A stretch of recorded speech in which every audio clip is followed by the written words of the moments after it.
Assalamualaikum warahmatullahi wabarakatuh. Bismillah, alhamdulillah, assalatu wassalamu ala rasulillah Muhammad ibni Abdullah, amma ba'da. Anak-anak sekalian, kita bertemu kembali pada semester ganjil tahun pelajaran 2021-2022 mata pelajaran fikih. Sebelumnya saya akan menyampaikan materi pokok yang akan kita pelajari pada semester ganjil. Antara lain sujud sahwi, sujud syukur dan sujud tilawah, zakat fitrah dan zakat mal, puasa, dan yang terakhir adalah iktikaf.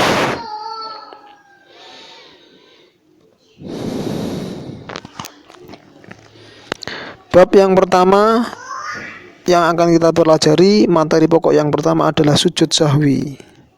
Yang akan kita pelajari pada materi sujud sahwi antara lain: 1. Pengertian sujud sahwi, hukum dan dalil sujud sahwi, sebab-sebab sujud sahwi, tata cara sujud sahwi, bacaan sujud sahwi, dan yang terakhir adalah hikmah sujud sahwi.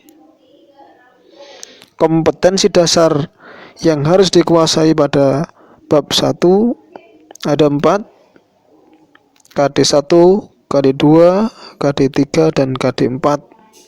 Intinya, setelah mempelajari materi bab yang pertama, anak-anak memahami ketentuan sujud sahwi, sujud syukur, dan sujud tilawah sekaligus dapat mempraktekannya. Bab 1 judulnya adalah hanya kepada Allah Subhanahu wa ta'ala aku bersujud.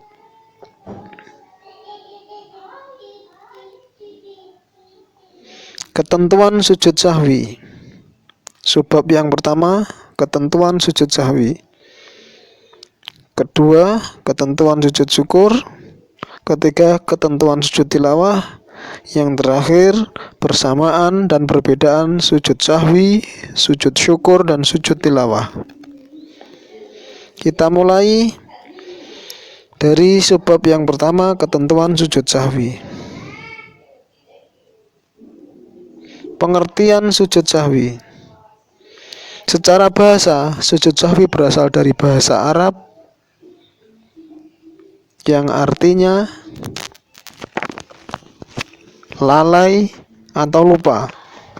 Berasal dari bahasa Arab saha yashu sahwan, yang berarti lupa atau lalai. Sedangkan menurut istilah, sujud sahwi adalah sujud yang dilakukan oleh orang yang sholat sebanyak 2 kali untuk menutup kekurangan yang terjadi dalam pelaksanaan sholat yang disebabkan karena lupa.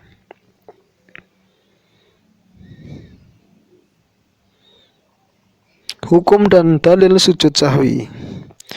Hukum sujud sahwi adalah sunnah, sehingga sholat yang kita lakukan tidak akan batal jika kita meninggalkannya. Akan tetapi lebih baik dilakukan untuk menyempurnakan sholat yang kita lakukan tersebut. Jadi meskipun hukumnya sunnah, lebih baik kita melakukan agar sholat kita menjadi sempurna. Dalam sholat berjamaah, bila imam melakukan sujud sahwi, maka makmum wajib mengikuti imam melakukan sujud sahwi. Berikut dalil tentang sujud sahwi. Anak-anak bisa membaca sendiri nanti pada teks PDF yang akan saya bagi. Sekilas kalian akan saya tunjukkan di slide berikutnya.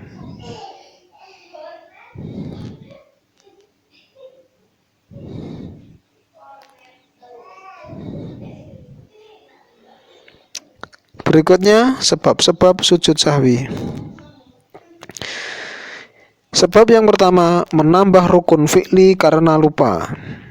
Saya yakin pada kelas 7 dulu kalian telah mempelajari tentang rukun fi'li dalam sholat. Rukun fi'li adalah rukun yang berupa gerakan dalam sholat seperti ruku, sujud, dan lain sebagainya. 2. Menambah atau mengurangi rukun sholat karena lupa. Meninggalkan atau tertinggal salah satu sunnah abad. kelebihan atau kekurangan rakaat karena lupa.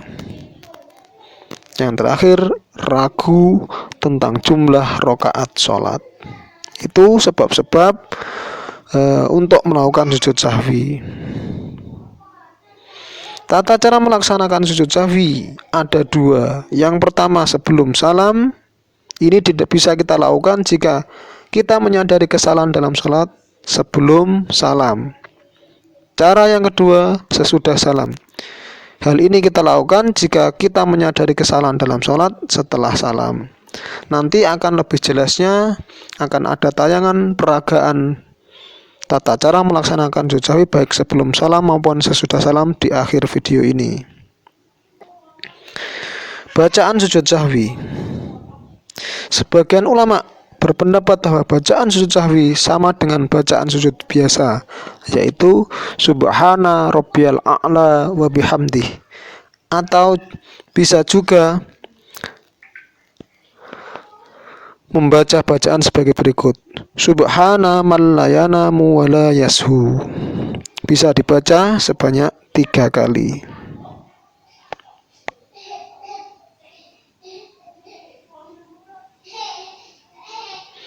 Hikmah sujud sahwi. Yang pertama, menjauhkan diri dari sifat sombong dan takabur. 2. Menumbuhkan sikap rendah diri di hadapan Allah. Menumbuhkan kesadaran akan lemahnya kita sebagai manusia, sekaligus menumbuhkan kesadaran akan keagungan Allah Subhanahu wa ta'ala. Menyadarkan manusia adalah hamba yang sering salah dan lupa, sehingga harus banyak mohon ampun kepada Allah. Demikian hikmah sujud sahwi. Setelah ini, silahkan perhatikan peragaan sujud sahwi berikut sehingga dapat menambah wawasan kalian untuk bisa kalian lakukan dalam kehidupan sehari-hari. Jika kalian menemui kesalahan atau kekurangan dalam sholat karena lupa, kalian bisa melaksanakan sujud sahwi. Berikut ini contoh sujud sahwi sebelum salam. Jadi setelah tahiyat akhir selesai, fil alamina innaka hamidum majid, takbir lagi melakukan sujud dengan membaca Allahu Akbar, kemudian membaca subhana man la yanamu wa la yashu 3 kali, kemudian duduk di antara 2 sujud. Boleh membaca bacaan duduk di antara 2 sujud seperti biasa, kemudian sujud kembali, sujud yang kedua, membaca subhana man la yanamu wa la yashu lagi, kemudian duduk, kemudian dilanjutkan dengan salam. Jadi salam yang kedua ini adalah salam sujud sahwi. Salam yang pertama tadi adalah salamnya sholat. Berikutnya contoh sujud sahwi setelah salam. Jadi setelah selesai salam, assalamualaikum warahmatullahi, kemudian takbir lagi untuk melakukan sujud sahwi Allahu Akbar, kemudian sujud membaca subhana man la yanamu wa la yashu sebanyak 3 kali, kemudian duduk di antara 2 sujud dengan membaca bacaan duduk di antara 2 sujud, kemudian sujud kembali, sujud yang kedua membaca subhana man la yanamu wa la yashu, kemudian diakhiri dengan duduk, kemudian diakhiri dengan salam. Demikian contoh peragaan sujud sahwi baik sebelum salam maupun sesudah salam. Dari saya cukup sekian, terima kasih. Assalamualaikum warahmatullahi wabarakatuh.